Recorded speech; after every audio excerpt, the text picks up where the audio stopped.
Hi friends, ఈరోజు video ఏంటంటే నేను మా ఊర్లో చిన్న బతుకమ్మ ఎలా సెలబ్రేట్ చేసుకున్నానో వెళ్ళి చూసేసేయండి. ఫస్ట్గా బతుకమ్మ కోసం ఇలా అన్ని రకాల ఫ్లవర్స్ అయితే తీసుకొచ్చాము. ఆ ఫ్లవర్స్ ఏంటో వెళ్ళి చూసేసేయండి.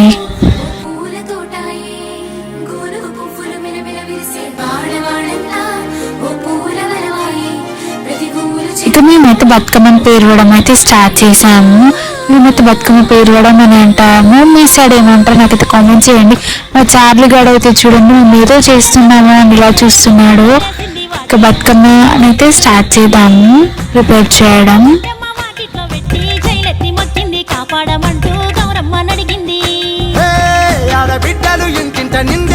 మా సైడ్ అయితే చిన్న బతుకమ్మని చాలా చిన్నగా పేరుస్తారు అన్నమాట. ఇక ఫైనల్లీ మా బతుకమ్మ అయితే రెడీ. ఇక ఈవినింగ్ అన్నమాట. ఇది మా కాలనీ వాళ్ళం అందరం కలిసి అయితే వెళ్ళిపోతున్నాము బతుకమ్మ ఆడడానికి.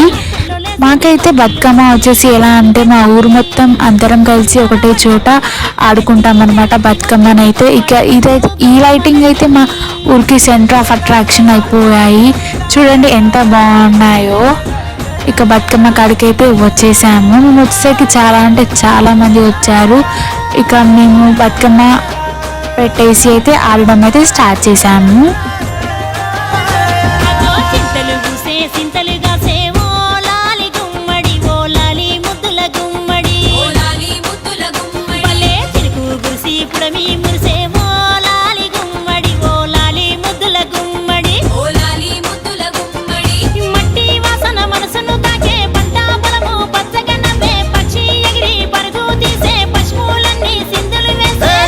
వీళ్ళంతా మా మమ్మీ వాళ్ళ ఫ్రెండ్స్ అన్నమాట. అలా ఫొటోస్ అండ్ వీడియోస్ తీసుకున్నాము బతుకమ్మ మధ్యలో ఆడుకుంటూ. నాకు బతుకమ్మలో ఒకటి నచ్చుద్దండి. అదేంటి అంటే ఒక బతుకమ్మ రోజు మాత్రమే ప్రతి ఒక్క ఆడపిల్ల బయటకు వచ్చి నైట్ పూట బతుకమ్మ ఆడడం అయితే నాకు చాలా బాగా నచ్చుద్ది. నార్మల్ టైమ్స్లో అసలు బయటకు రారు కదా, సో బతుకమ్మ టైంలోనే బయటకు వచ్చి ఆడతారు. కాబట్టి నాకు ఈ బతుకమ్మ అంటే చాలా ఇష్టం. సో ఇదన్నమాట మా బతుకమ్మ. ఊరు మొత్తం ఒకటే దగ్గరికి వచ్చి ఆడతారనమాట. ఇంకా నేనైతే కొంచెమే క్యాప్చర్ చేశాను వీడియోని. ఇంకా చాలా బతుకమ్మస్ ఉన్నాయి.